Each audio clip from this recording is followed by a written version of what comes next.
Bem-vindos ao VenagroCast, o podcast oficial da Venagro, produzido em parceria com o Espírito Hub. Aqui compartilhamos as histórias das pessoas que fazem a Venagro e o agro acontecerem. Meu nome é Breno Fellner, eu sou sócio-diretor da Venagro e hoje o tema nosso aqui vai ser mercado de café. Para isso, a gente está aqui com duas feras do mercado, né? O Rômulo, que é o sócio da RGS Agrotrading, né, trabalha na comercialização de grãos diretamente com o produtor aqui na ponta, aqui na nossa região. E o Anderson, que é o cofundador e sócio da Sapiens, né, uma empresa que está ligada à gestão de risco, derivativos. E eu gostaria que vocês se apresentassem aí, contassem um pouco mais no detalhe a empresa de vocês e também como que foi essa conexão aí com o café, de quando que veio. Pode alfabético. Obrigado. Bom, eu nasci no Paraná, na cidade pequenininha lá, uma currutela chamada Pirapó, e meu pai trabalhava numa cerealista, e depois de alguns anos de geada na década de 80, os patrões do meu pai desistiram de plantar café no Paraná e resolveram vir para o Cerrado Mineiro. E aí convidaram meu pai para abrir uma área de café, e eu vim com 8 anos para Minas, para a cidade de Patrocínio, e dos 8 até os 18 anos eu trabalhei no café. Saí para trabalhar com o mercado financeiro, fui funcionário do Banco do Brasil durante 14 anos, acabei de novo indo para o agronegócio e meu último ano como gerente foi na cafeicultura, até que eu vi que tinha uma necessidade muito grande de apoiar o produtor rural porteira para fora. Aí eu me desliguei do banco e a gente criou a Sapiens Agro com o intuito de ajudar toda a cadeia porteira para fora. Legal. Maneiro. Minha história com café foi bem cedo também, né? Eu entrei na operação em 2001, teve uma super safra aqui, né? Te lembra que em Londres bateu lá quase $30 a saca, né? E foi um momento que a gente teve a oportunidade de trabalhar com 15 anos, então a gente passou aquilo que o Taylor pregava na administração clássica, né? O chão de fábrica, né? Então eu entrei no Armazém Gerais, da Ju Café, né? A empresa até de familiares, meus familiares. E aí, nesse período até 2012, eu trabalhei na parte, né, de classificação, fiel de armazém, balança, tudo que era envolvido em Armazéns Gerais, a gente atuou. Em 2012, eu tive a oportunidade de entrar na área comercial. E aí, eu já desde então entrei numa sociedade com a empresa de compra, de venda, de exportação. E fui até o final do ano passado. E agora, com esse projeto, já com a RGS, que é só uma empresa agora solo, né, só minha, tinha um sócio anteriormente. E estou atuando nesse mercado, como você me apresentou, Breno. E agradecer também, né, o convite, é um privilégio estar aqui com vocês, com a Venagro, com o Anderson, o Espírito Hub, né? Bem legal o projeto. E a história basicamente é essa. Legal. E Anderson, conta pra gente aí, na verdade tá todo mundo curioso, né? Esse momento que o café tá passando. A gente vem de uma alta histórica, né? E acho que todo mundo que tá nos ouvindo aí tá bem curioso para saber, né? Como que são as tendências e tudo. Fala um pouco pra gente sobre... O que a gente nota é que o mercado, para a gente olhar para a tendência, a gente tem que olhar para consumo. E aí a gente nota que nos últimos 3 anos a gente teve uma redução de oferta, principalmente no Arábica aqui no Brasil, o que puxou os preços para cima, mas não foi só redução, foi um grande volume de exportação que ocorreu no ano de 2024. E aí em 2025 esse mesmo volume não se apresentou. Então a gente nota que a partir da aplicação do tarifaço a gente diminuiu bastante as exportações, começou a sobrar café aqui e aí vem a pressão sobre os preços. Junta com outros países que também produzem muito café e que originam um café mais barato para a Europa e para os Estados Unidos do que o Brasil, entra em concorrência, naturalmente a gente tem uma queda. E o que a gente está vendo para os próximos anos é uma recuperação do potencial produtivo do Arábica, talvez não na medida que o mercado está esperando aí, como divulgam em muitos sites de internet, mas há uma recuperação acontecendo, uma expansão diária, e que nos próximos 2 ou 3 anos esse volume todo de expansão e recuperação chega e a gente vai ter uma tendência natural de equilibrar os preços que se desequilibraram com problemas na oferta, principalmente no Brasil. Então, a gente enxerga que no curto prazo de 1 a 3 anos, se a gente continuar produzindo no mesmo volume que essa safra e os aumentos que vêm, a gente deve ter um recuo dos preços, o que é natural pelo aumento da oferta. Perfeito.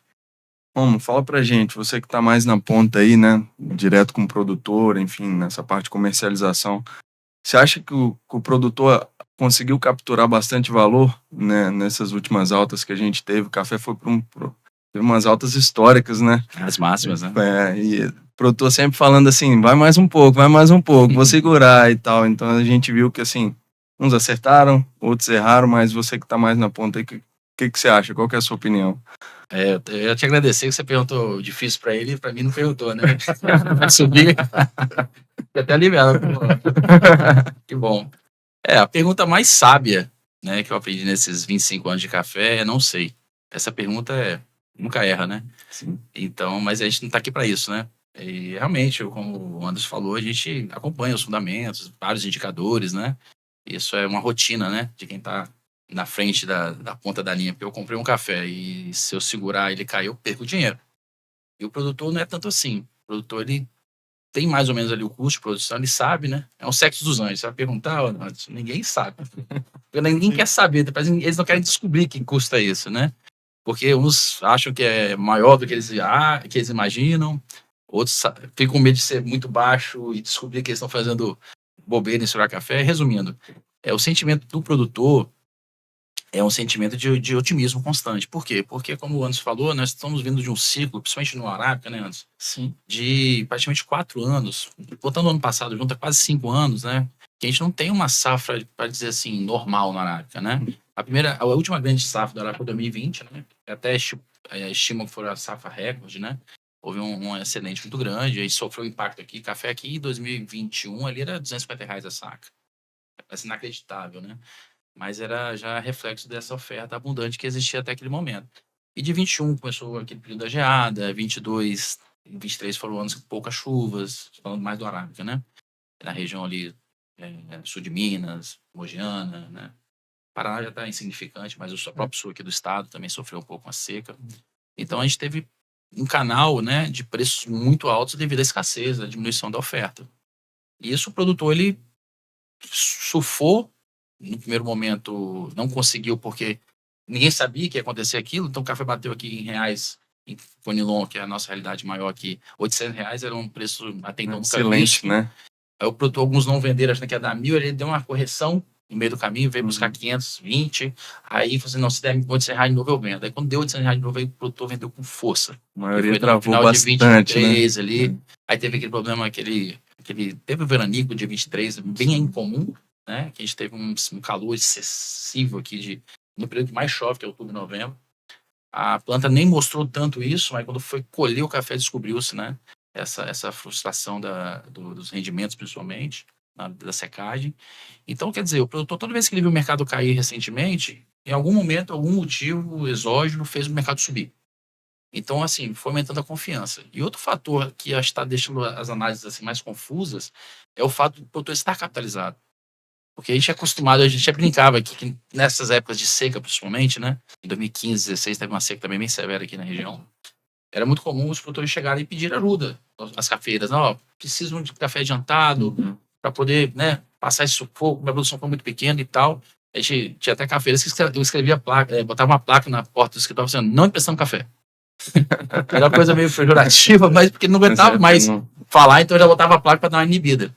Isso, se você observar, assim, dos comerciantes que a gente conversa sempre nas rodas, isso diminuiu demais, né? Sim. Até porque tem as linhas de crédito muito mais baratas e tudo mais, tem alguns fatores que contribuem para isso, mas de forma direta o produtor está muito capitalizado e isso distorce um pouco as leituras, porque se você parar a pensar, as margens ainda continuam muito boas, né? Eu não vou falar em custo de produção para o produtor não ficar com raiva comigo, né? Porque assim, vou falar o número aqui da produção, do custo do cara, mas você não está aqui embaixo do sol para saber quanto que custa isso. A hora do cara é muito difícil especificar, né? O dia do cara de trabalho, isso é coisa subjetiva. Mas assim, na média, quando você faz o custo que o produtor aceita, às vezes, falar que é todo de 550, R$ 600 no café, quando no caso, Sim. o Arábica tem uma polêmica de R$ 1.000. É de 850 a 1.000, mais ou menos. Então são custos que você pegar o valor, até hoje, o café aqui está em torno de R$ 1.000, 980, o Arábica lá quase 2.000, né? Sim. O Arábica fino. Então são margens bem interessantes, quando você compara com outras atividades, né, Breno? Exato, principalmente cereais, né? Como o Brasil está Sim. vivendo nos cereais, né? No momento. Então, assim, o café deixa uma margem boa, né? Esse sentimento que você me perguntou, produtor, é um sentimento de confiança, né? E muitas vezes, assim, confiança, muito capitalizado, gera um excesso de confiança e muitas vezes isso acaba enganando o produtor. E aí você pega uma notícia agora que eu achei até engraçado, Anderson, vamos falar agora mais, né, dos fundamentos, né? E o fundamento principal para café é clima, né? Acho que, não sei se eu concordo comigo, mas é o principal fundamento do mercado. Mais que demanda, consumo e tudo mais. E agora a semana, tem umas 15 dias atrás, saiu acho que um comentário do Molion, que é um meteorologista muito conhecido no nosso setor, né? Falando que está se desenhando um clima muito frio para os próximos anos.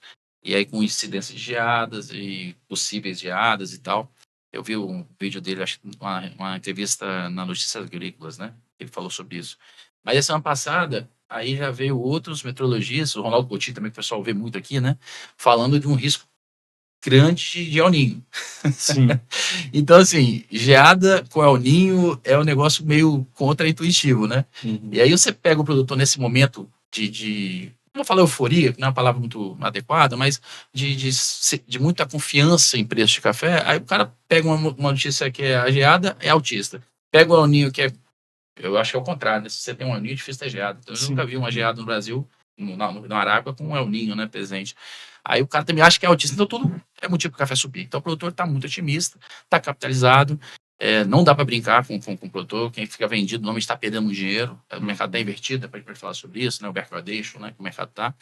Mas toda essa dinâmica, tentando responder a sua pergunta, que é difícil, mas para mim mostra um pouco dos motivos que o café ainda não cedeu, né, a gente percebe que as margens ainda se mantêm, porque o produtor tem sido muito, palavra assim, resistente, né, em ceder nas marchas. O mercado caía antigamente, Breno, você vai lembrar disso?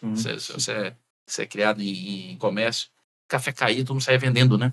Era uma venda meio que até irracional. Hoje o café cai, os produtores saem. Né? Isso é uma coisa nova para o mercado. De certa forma, boa, né? Excelente. Mas tem que ter tudo.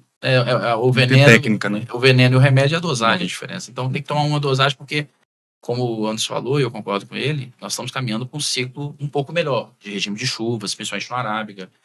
Algumas estimativas de safra saíram de casas que a gente respeita, que a gente acompanha ano a ano.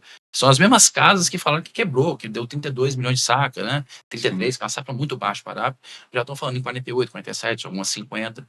Então isso também começa a ficar perigoso para você segurar esse café é uma estratégia que estava dando muito certo, mas não quer dizer que ela vai dar sempre certo, não é isso, Anderson? Não sei se você concorda. Não, eu concordo. Assim como a pecuária, o café e soja, milho é feito de ciclos. A gente passou 4 anos com o ciclo de restrição de oferta e tudo indica que o clima vai contribuir para a gente não ter essa restrição.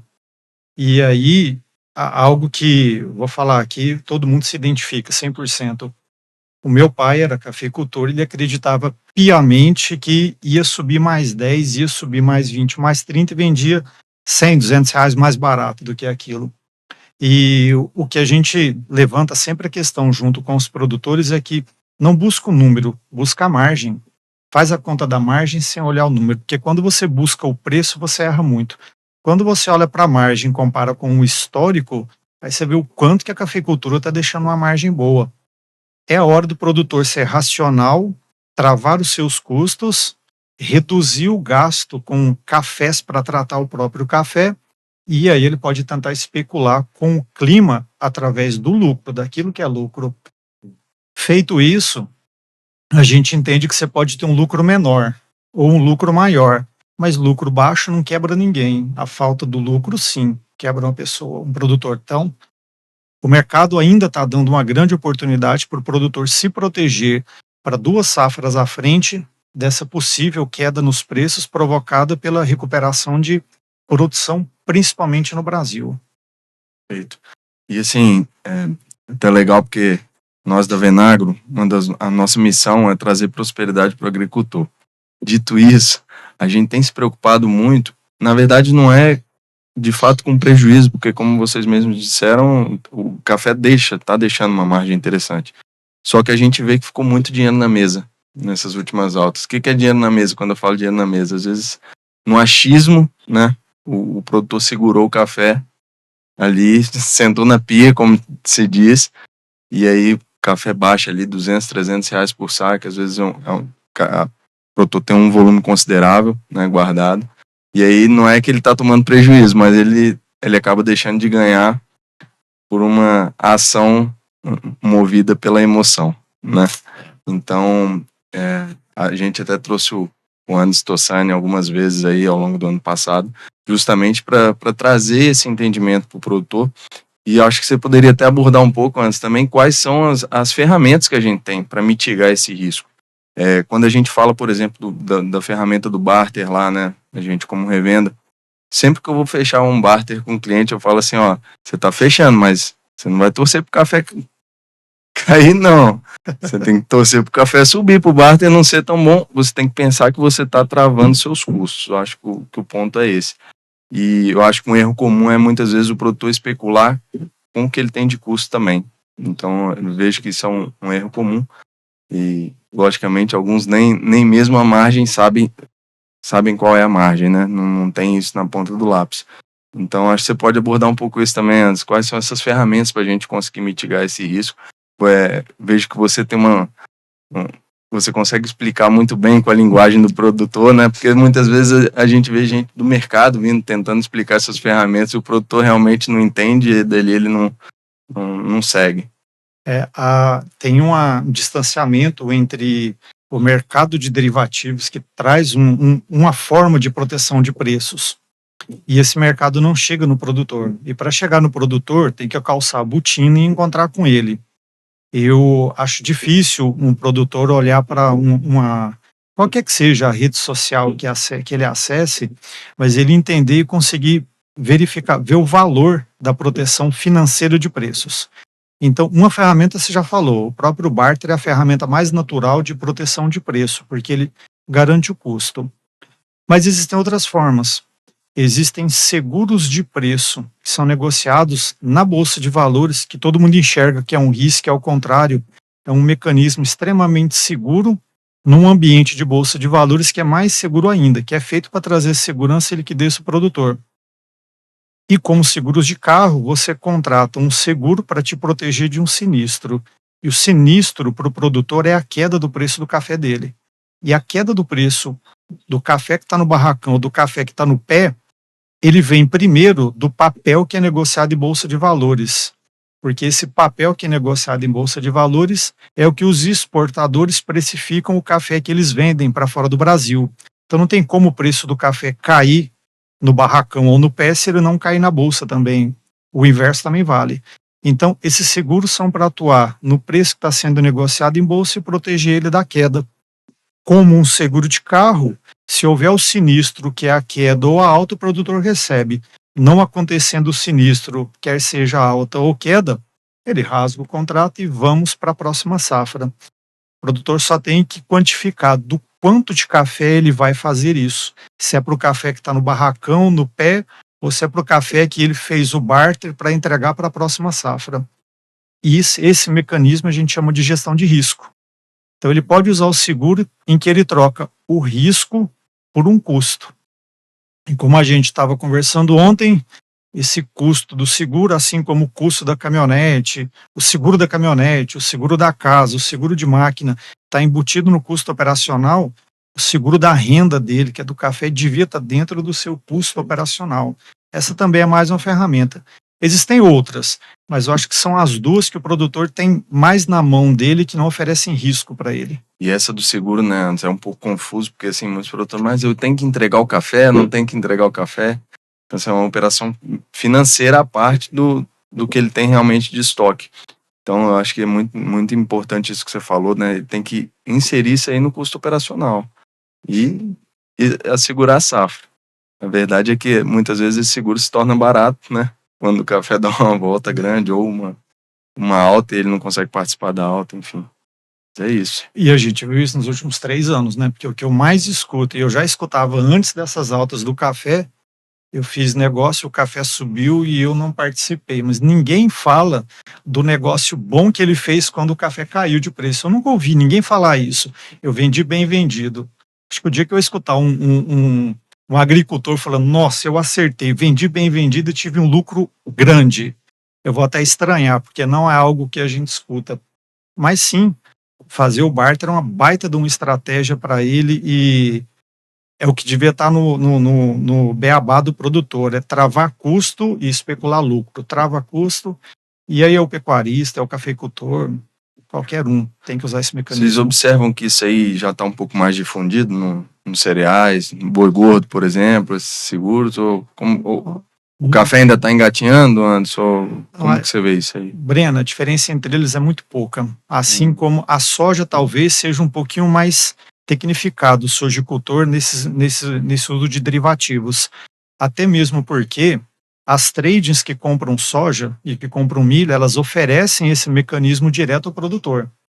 Então, na cafeicultura, a gente vê que o cafeicultor ele é mais conservador e mais, vou falar avesso ao risco, mas ele entende que isso é risco ao invés de segurança. Mas na soja é um pouco mais difundido, mas também não é tanto não, viu? Ainda no agronegócio, esses mecanismos no Brasil precisam ser muito desenvolvidos e precisa ser difundido com o produtor rural. Como aqui na região, né? Acho que poucos fazem, eu particularmente não Eu conheço. pessoalmente vou tentar fazer um pouco advogado do diabo, depois vou matar o advogado. Porque eu sou do interior, sou nascido e criado aqui na região, né? Como falei, entrei no mercado com 15 anos, no mercado não, mas na operação café e tal. E a gente sempre ouviu falar sobre essas coisas. E aqui na região especificamente, o Breno deve ter ouvido isso também, tinha muitas aquelas histórias, principalmente para boi, né? Porque era uma região muito forte na pecuária. E aí os pais mandavam os filhos estudar em São Paulo, nas universidades, para poder trazer algum tipo de incremento. E normalmente São Paulo, né? A metrópole um dos maiores mercados financeiros muito pujante e tal, e sempre os filhos tinham esse primeiro contato, né? Com bolsa, com os derivativos e tal. Só que é uma indústria que também amadureceu muito, sabe, Breno? Porque depois da pandemia, a gente percebeu que houve A pandemia mudou muita coisa, né? Vixe. Mas depois da pandemia houve uma democratização maior do conhecimento, veio os influencers, né? Sim. Veio a rede social, que o cara pôde mostrar ali os resultados que ele fez. Então aquilo, de certa forma, criava uma dúvida que ninguém tinha, né? E é uma curiosidade, eu tô falando do testemunho da minha parte, né? A partir de 2020 que eu comecei. Eu fiz um curso em 2018. Curso, eu fiquei. Eu dando agora falando a questão do advogado diabo, eu percebi o seguinte: a indústria, ela falhou muito nisso. Por quê? Eu fiz um curso lá em São Paulo, na Avenida Paulista. Fiquei uma semana lá. Eram 44 alunos, era 2 de café. Eu e mais um, o resto era tudo açúcar. É de usina de açúcar de São Paulo, é muito forte. E, cara, eu saí de lá, pra te falar bem a verdade, entendendo que era put e call, que são os nomes das opções, Sim. né? Eu gosto de chamar que put é a possibilidade da queda e call é a possibilidade da alta. Que pra mim não fez muito sentido. No final eu senti o seguinte, que eu conheci a ferramenta para poder pagar aquele cara que me ensinou a me vender uma consultoria e eu ficar amarrado aí. Essa foi a minha sensação, entendeu? Muitas vezes é a sensação do produtor, né? Isso. Exatamente. Então você tá, por exemplo, aprendendo um negócio para você ficar dependendo do cara para poder, da pessoa que ensinou, te orientar o resto da vida. Então é uma coisa meio alienada, né? Mas já serviu de alguma coisa para mim. E depois disso, eu percebi que exatamente existia essa possibilidade de usar essas ferramentas como... É até contraditório que eu vou falar, mas o cara que não faz, ele não é conservador. Ele é mais arrojado. Sim. Sim. O conservador É que isso. faz. É isso aí, verdade. É isso Certo? mesmo. Então, esses produtores, essa turma, né, que tem essa dificuldade, eu falo, me coloco no lugar, e agora eu vou matar o advogado, é uma coisa engraçada, porque, assim, quando eu comecei a operar isso dentro da empresa, né, que eu atuava, a sensação também era a mesma, existia um medo, uma segurança, será que isso vai dar certo? Parece um negócio tão bom, né? Resumindo, vou tentar um exemplo aqui, né? O cara vai vender o café agora, R$980, aqui na praça hoje aí, bota R$1.000 para facilitar. Aí o cara fala assim, pô, eu vou vender um café de R$1.000. Qual a preocupação dele? Se ele vender? É subir, O mercado disparar. lógico. né? Quando ele devia ficar feliz, porque tem muito mais café plantado. Com certeza. Eu fico... É outra coisa contraditória. O cara comemora ter vendido, reza a lua porque caiu. É uma desgraça. Porque ele tem um monte de café plantado e o café caiu. Ah, que bom que ele vendeu. Uma merda. Desculpa a palavra, corta aí depois o diretor, né? Mas o cara vendeu um café e café cair é uma Sim. bosta. Então, o ideal é sempre o café subir, para quem tem plantado, vai plantar, vai colher todo ano e tal. E aí, quando eu falo do barter, das trocas, a gente viveu isso, o pessoal não entendia. Isso vou dar um exemplo agora para poder mostrar isso de uma forma muito clara. Aqui nós tivemos aqui, Anderson, não sei se chegou ao seu conhecimento, Linhares é uma cidade hoje estratégica, ou meio que um centro de referência, né, em todos os municípios ao redor. E esses municípios mais no interior, o pessoal, como a gente fazia com Vitória, né, nossos pais, vão ganhar o dinheiro e comprar um apartamento em Vitória, né. Então, Linhares está começando a pegar um pouco dessa, guardadas as devidas proporções, estou falando na capital e tal, mas está começando a ter esse sentimento no interior. Se eu estiver alongando, você me pisa meu pé aqui, hein? Não, pode. Segue aí. E aí, o barter que eu falo é o seguinte: houve negócios aqui com salas comerciais de 60 metros, né? Sim. Lojas, né? Aí tem um pé de direito maior, você pode fazer um mezanino, mas assim, que pagaram 1,5 milhão. Então, você fazer 1 metro quadrado, isso é mais caro que São Paulo, né? Metro quadrado de uma loja dessa. E as pessoas não entendiam. Houve em casos de. Eu intermediei sem cobrar corretagem, foi um cliente meu, né? Fiz questão de 2 amigos que eu conhecia. Eu posso dizer que eu fiz uma apresentação de um comprador e vendedor de uma casa em Guriri, que é um balneário aqui próximo. Eu acho que era a 16ª rua, longe da praia toda a vida. O cara pagou um valor assim, enorme na casa muito boa, com piscina e tal, mas longe da praia, não é a casa da beira da praia, né? E o preço, e todo mundo, ninguém entendia. O produtor pagando absurdos. Por quê? É o barter. Para ele vender café de R$2.000, pagar 400 sacas numa casa, não era caro. Sim. Para nós do comércio, uma pessoa normal, que não mexe com café, é um paridade, absurdo. né? Paridade. Agora, para o café dele é muito mais fácil ele produzir 400 sacas de café do que construir uma casa naquelas condições. Então ele fazia o barter em tudo, em caminhonete, em casa, em imóvel para alugar, tal. Muitas vezes com seus produtos lá da Venagro, você percebia que os caras, né, você percebeu que foi mais fácil negociar? Sim, com certeza. Eles chegavam muito mais propensos a fazer os negócios. E isso explica um pouco, novamente, a resistência. Porque eu ganho dinheiro já sem fazer isso, tá vendo? Né? E eu posso falar, aí voltando a defender a ferramenta, né? Falei mal aqui, mas é uma coisa que eu faço. Se vou abrir a projeção, eu tô um pouco vendido, né? Do meu tamanho que eu acho, né, interessante. Infelizmente, eu achei a leitura que eu fiz no mercado, mas estou sensível, né, até aquela tese da antifragilidade, né, de estar errado, né? E eu estou vendendo, infelizmente, pro produtor, porque eu estou achando poucos motivos para ficar comprado. Então, ao não estar comprado, eu já estou vendido, né? Sim. Então, eu não estou confiante. Quem está confiante de pegar hoje, botar R$1.000 na sala de café e guardar em casa, sabendo que tem um desenho vindo, pode ter uma geada, pode ter um ninho, pode. É por isso que vem a opção.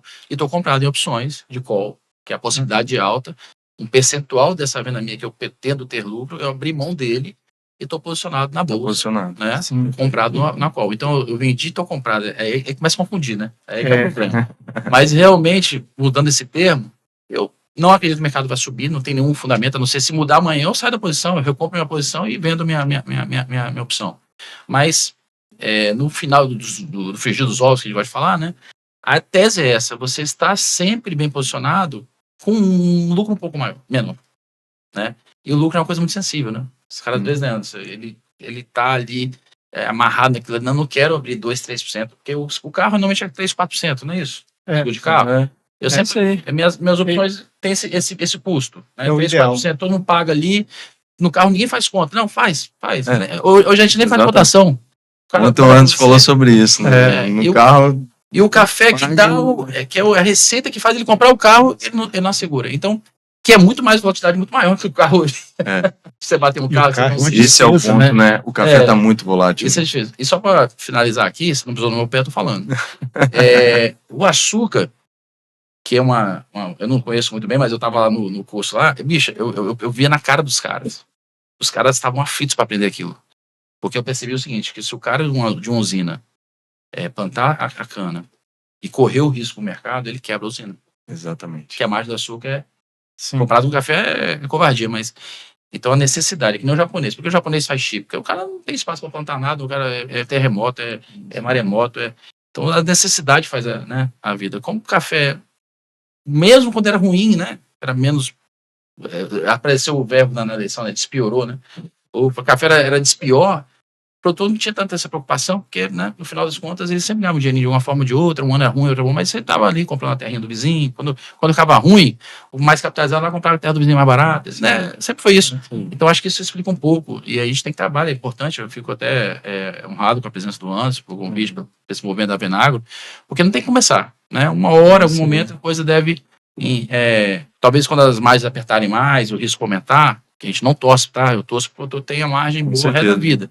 Só que o mercado é cíclico, então a gente não pode, aqui, para agradar produtor, eu tenho clientes produtores que, né, que eu gosto, tem no meu meio social, tem produtor que eu vejo quase todo dia, né? Isso, o filho estuda com meu filho, aquela coisa toda, joga a bola junto. E a gente fica torcendo, a gente quer que eles cresçam, quer que aumente a área, quer que seja uma coisa sempre positiva, preço de café sempre suba. Pra gente é bom, né? Falei, tô vendendo, não é pra ter falado, mas só tô dando exemplo, porque às vezes as pessoas falam assim, pô, mas você fala, não faz nada. Eu faço, pra mim. Sim, pra mim faz sentido. É bom que fizesse para as outras pessoas também, né? Para os outros produtores. Isso aí. E aí, falando um pouco dessas tendências aí, Anderson, onde você usou um dado lá que eu achei bastante interessante, questão das exportações, né? Do estoque de passagem, tudo. Se você puder dar uma falada sobre isso com a gente aí, questão da Colômbia, enfim. Se a gente olhar os dados que a própria Comex divulga aqui no Brasil, a gente nota, dois dados, a gente olhar os dados que a Comex no Brasil divulga dos embarques que ocorreram, e se a gente olhar os dados que os Estados Unidos divulgam do café que eles compraram e que tudo é público e aberto, acessível a qualquer pessoa, a gente nota que houve um aumento da compra de café para os Estados Unidos com origem em Colômbia, no mesmo tempo em que ocorreu um aumento das exportações do Brasil para a Colômbia. E quando a gente compara preço posto nos Estados Unidos do café brasileiro do café colombiano, a gente entende como ocorreu essa troca.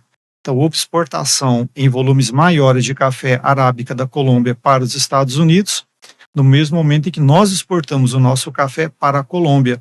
E a gente via uma diferença de quase $50 por saca entre o café brasileiro que ia para a Colômbia como um custo e o café colombiano que ia para os Estados Unidos como receita. Então essa margem ficou, parte dela, com a Colômbia. Por quê? Porque o tarifaço encareceu o nosso café para os Estados Unidos, mas para a Colômbia fazer reposição, não. Junto com isso, a gente nota que houve uma redução das exportações para os Estados Unidos, que individualmente, nosso maior comprador de café, mas também a Europa comprou menos. Então a Alemanha comprou menos café, a Bélgica comprou menos café e a Itália comprou menos café no ano passado. E aí muitos dirão, não, mas é porque tinha estoque antigo.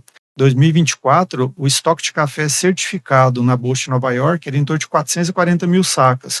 Hoje está 552 mil sacas.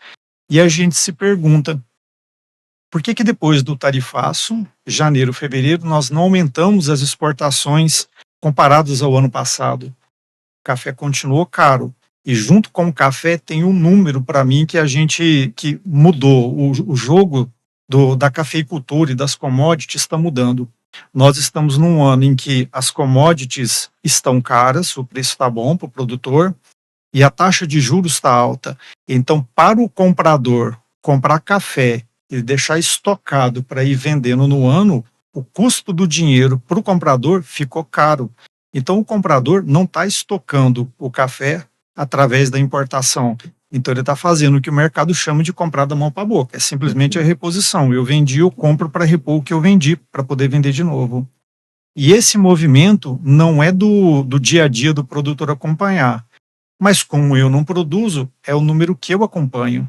Então, para mim, isso é a mudança do jogo. Taxa de juros alta, o preço alto da commodity, ainda em que pese o produtor ter o medo de deixar dinheiro no banco, mas eu tenho trazido essa frasezinha, clichêzinha, mas é legal. Preço alto, juro alto, você estoca dinheiro no banco. Preço baixo, com juro baixo, você põe café no barracão e estoca lá. Porque não faz sentido você manter café com preço alto guardado no barracão. Por quê? Porque o comprador tem que ter margem. Se o comprador não tiver margem, o mercado perde liquidez. E aí o produtor não tem para quem ele vender café.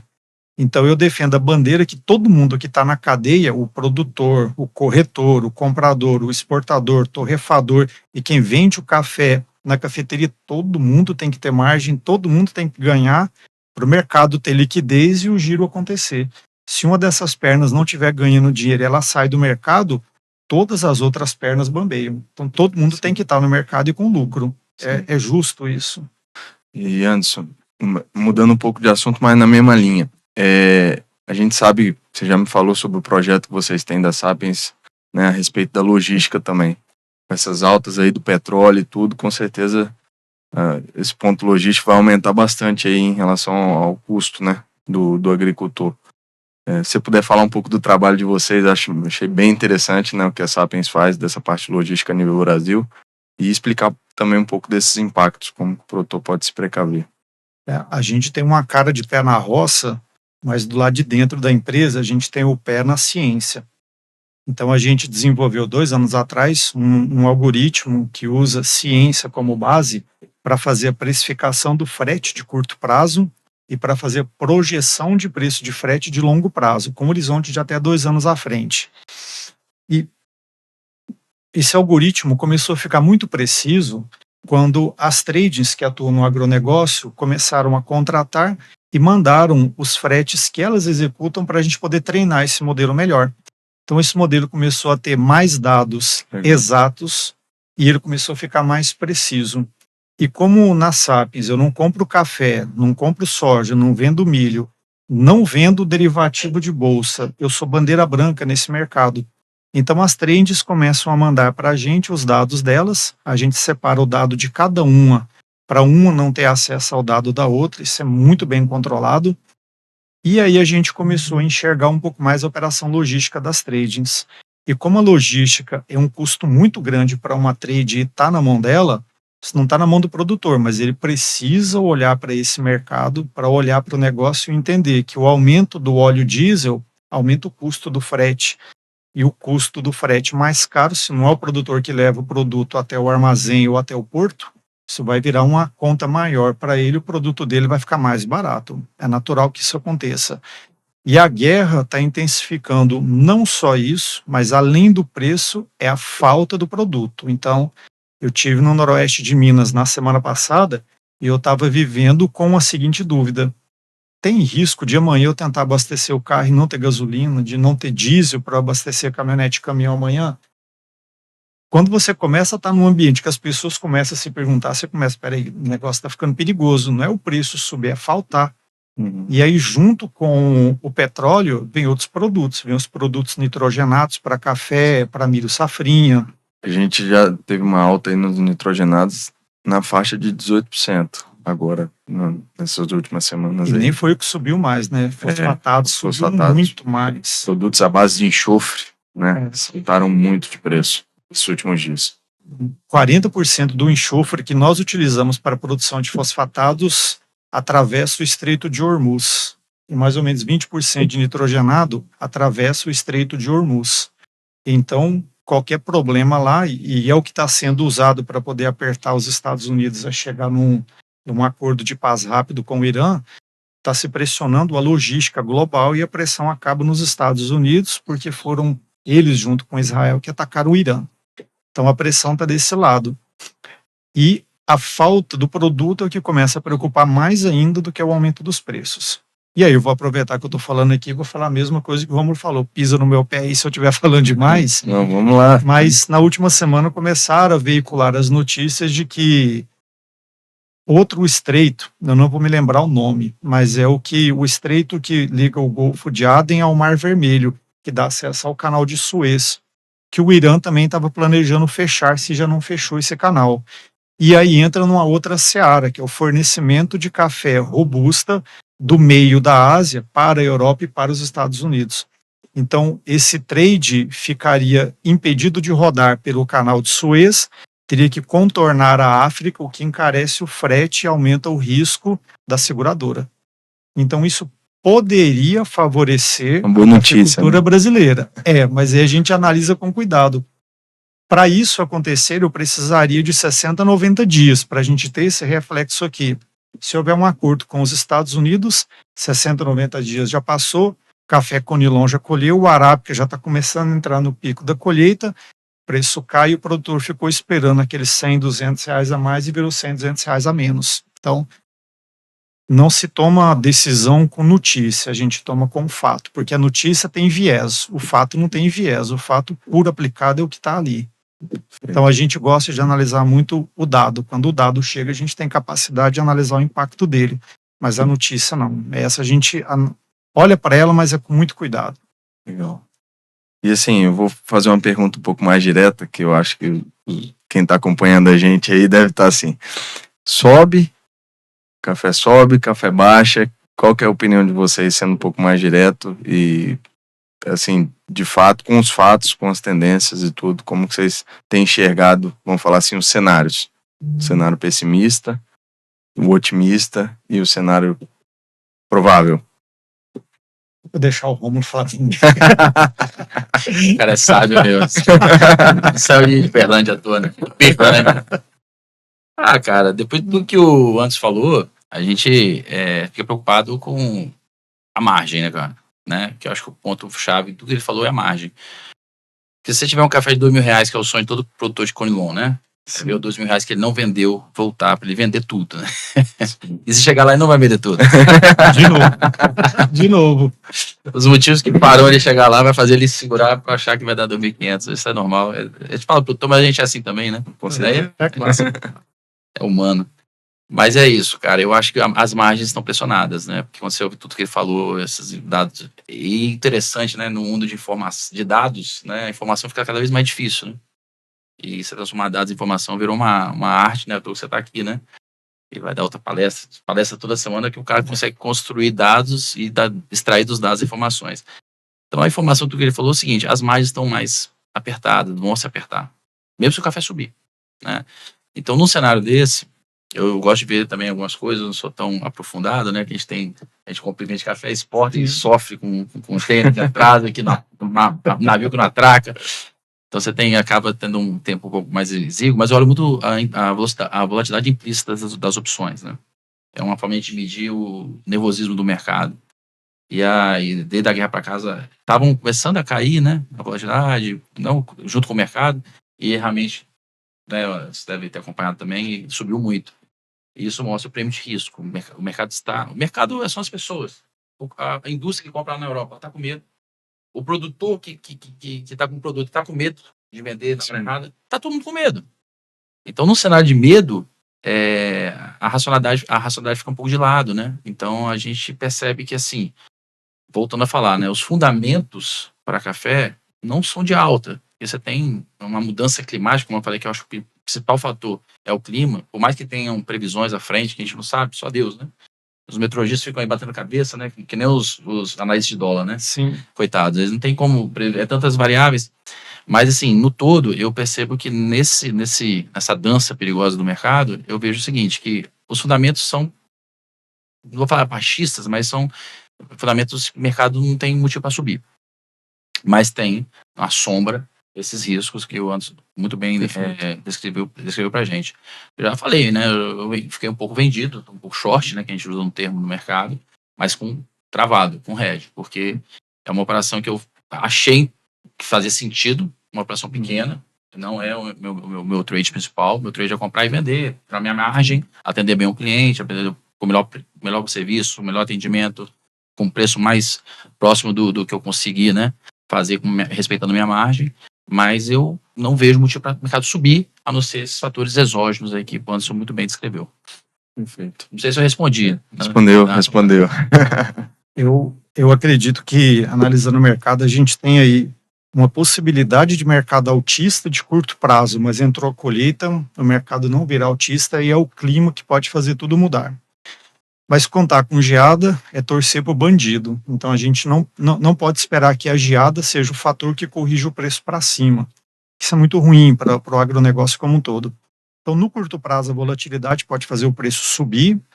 E aí não é assim, poxa, o cara errou, o cara acertou na previsão dele. A gente não faz previsão, a gente olha fundamento para ter tendência, mas a tendência pode não realizar. Então, para o produtor, aproveita. Se o dólar subiu de 5,23, foi para 5,35, poxa, vende um pouco, 100 sacas, 200 sacas, aproveita e melhora a margem, né? Para na média sempre ficar melhor. E protege o custo, porque se a tendência se manifestar como a baixista que a gente está enxergando a partir de maio até setembro, se essa for a tendência, quem aproveitou esses pequenos picos e melhorou em 10, 20, 50 reais o seu preço médio, melhorou a margem, gastou menos sacas por hectare para produzir, sobrou mais lucro. Aí ele pode especular com lucro. Quando a gente analisa histórico, a gente pode tentar replicar o histórico para o futuro, o comportamento. Às vezes dá certo, como por exemplo, o Conilon, historicamente, novembro, dezembro, janeiro, é o preço em que ele está acima. Mas é olhar para o retrovisor e achar que o futuro vai repetir o passado. Nem sempre isso repete, porque depende do clima. Sim. Mas eu acredito, curto prazo, volatilidade, o mercado pode subir um pouco, mas depois, quando entrar a colheita, se consolida um volume maior que a gente vai produzir, e aí o mercado vira baixista, e para voltar a ficar altista, a gente precisaria de uma reposição de estoque fora do Brasil para consumir o nosso café, tirar a liquidez do mercado e o preço subir um pouquinho. Qual que é a visão de vocês, assim, em relação à área plantada de café Conilon? Vocês acham que vai chegar muito café aí no próximo ano? Como que vocês têm enxergado isso aí? Antes de falar, só para dar uma noção, porque a pessoa vai ouvir e falar, pô, tá vendido e tal, e ouve o antes e fala, ixi, vou recomprar, né? Não, mas exatamente, eu tô vendido para safra, né? O safra nova que a gente chama aqui, né? Isso. Eu vendi a posição da frente e o meu hedge tá justamente na posição mais perto. Isso, Fiquei certo, Anderson? tá certo. Eu vou sair convicto da minha posição. Mas assim, falando sobre a área plantada, eu estava esses dias visitando algumas regiões do interior, e aí eu peço alguns produtores que às vezes muitas vezes você acaba perdendo, né, um pouco a referência. É um eucalipto que corta, que você. A entrada não é eucalipto, não tem eucalipto a mais, é café. Tá, assim. Aí eu falei, manda a localização para mim e tal. Aí eu ficava olhando o Google Maps, né, nas regiões que eu visitei, e algumas regiões que não eram tão assim relevantes para café. Extremo norte aqui, montanha. Sim. Tem Ático, Cristal do Norte, Pedro Canário, lado de cá. Agora é café puro. Você tá falando. Mas brincadeira da parte, tem muito café plantado, né? A região tá muito pujante. Muita área nova, E aí quando você pegava o Google Maps, Anderson, aí você olhava o lugar do cara, você aproveitava e dava uma olhadinha no entorno. Cara, realmente, você vê lá as carreirinhas de café, né, e tal. Então, assim, eu acho que houve um crescimento, não tem como não existir um crescimento com a produção, com as margens que nós vivenciamos esses últimos anos. Houve muita melhoria também de espaçamento, de produtividade, aproveitamento de área, que também as áreas ficaram bem caras aqui, né? Ficou quase impossível, né? Você investir, comprar uma terra para plantar.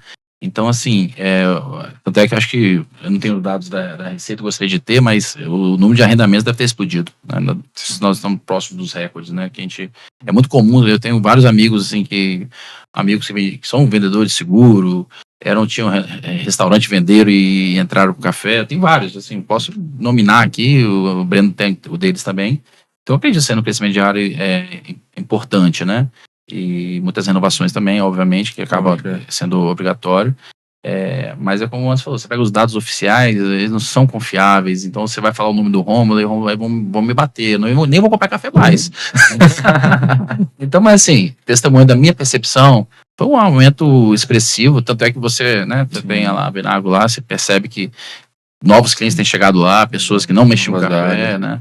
Então, acho que isso é uma realidade. E assim, só complementando, acho que o fundamento desse podcast também é assim, o produtor, ele sabe muito, ele ensina a gente da porteira para dentro. Sim. Seja na execução, tem muito êxito na execução, no timing de investimento, tudo isso aí, né? E da porteira para fora, eu acho que é onde ainda falta um pouco. Dá para melhorar, né? Dá para melhorar um pouco mais, né? Isso, lembrando, sempre para capturar valor. Sempre para capturar valor para cadeia.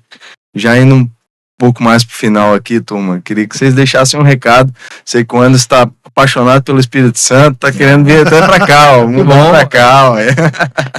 Mas assim, qual mensagem que vocês deixariam assim nesse cenário, né, para os cafeicultores aí da região? São parceiros nossos aí, estão sempre com a gente. Eu vou repetir a frase de um analista de mercado que eu gosto muito, que é o Marcelo Moreira, produtor. Proteja-se, use derivativo, aprenda a usar, contrate um consultor que te ajuda a usar isso daí, se aproxime de uma corretora, aprenda a usar esses mecanismos, use mais a ferramenta de barter e procure olhar para a margem, não olhe para o preço, porque perseguir o preço é tentar correr atrás do próprio rabo, não alcança nunca. Sempre vai esperar 10, 20, 30, 50 reais a mais e corre o risco de vender 100 reais para baixo. Então, protege margem, porque o lucro pequeno não te quebra e uma margem maior vai te levar sempre mais longe e reduzir a sua alavancagem financeira, que é para mim o ponto primordial. Fica até difícil falar, né? Mas bem feliz da fala do Anderson. Para não ser repetitivo, eu acho que o produtor ele é um cara, é um investidor, né? Que você falou bem feliz, né? Porque você percebe, olha o que está acontecendo aqui, né? O Anderson veio lá de Uberlândia, falou acho que na Bahia, né? No sul da Bahia. Sim, hoje, amanhã vai falar aqui na cidade. Então, assim, pessoas que, né, têm conhecimento, têm experiência, estão depositando tempo, né? Pega a logística, né? Vocês, né? Então, toda assessoria, você não só vende o produto, você vende o produto com assessoria. Se dá errado, vai lá ver o que dá errado, vai investigar. Então, se o produtor na irrigação é parecido, já percebi isso. Então, o produtor está muito bem assistido, né? E esse é um momento muito feliz, porque mostra a evolução do setor, né? Nós estamos crescendo área, crescendo produção. Então, acho que um recado que dá para o produtor é aproveitar esse momento, porque, como a Bíblia fala, né, tem 7 anos de vaca gorda, finalmente é magra. Se não nada mudar daqui para frente, o mundo se continuar sendo o mundo, a gente pode passar por momentos mais apertados, mais difíceis. Então, nesses momentos, quando você tiver dificuldade, né, que nem José fez enxergar que a gente está num bom momento, né? Exato, e fazer as reservas a jornada. De tudo que a gente falou aqui, né? Não vou repetir, mas usar toda essa informação que está chegando de uma forma propositiva, e não só. Eu tenho muita dificuldade com pessoas, né, na empresa, principalmente, né, constatavam um problema, faziam uma constatação perfeita antes, é incrível. A capacidade das pessoas de analisar um problema e dizer, não, esse problema é aqui. Agora a atitude para resolver, é aquele passo para, o problema é esse, agora o que nós vamos fazer? Aí não, mas volta para o problema, entendeu? Então acho que é um pouco isso, é o produtor aproveitar esse bom momento, fazer as reservas, se preparar, buscar conhecimento, né? Hoje está aberto, minha empresa está aberta para poder levar isso para o produtor. O Anderson está aqui, você também está. Você fez um grupo, você falou comigo até, com os produtores, para poder levar as ferramentas e tal. Aproveitar, porque se eles não tiverem atitude, a gente não pode ter atitude por eles. Eu vou ter a minha atitude para mim. Para eles, infelizmente, só eles podem ter. Então, talvez seria essa minha último recado aí. Gostaria de agradecer demais a presença de vocês aí, por estarem aqui com a gente. Agradecer quem está nos ouvindo, nos acompanhando. Esse foi o 3º episódio do VenagroCast. Obrigado, gente. Eu que agradeço. Obrigado, Breno. Obrigado, Romulo. É um prazer.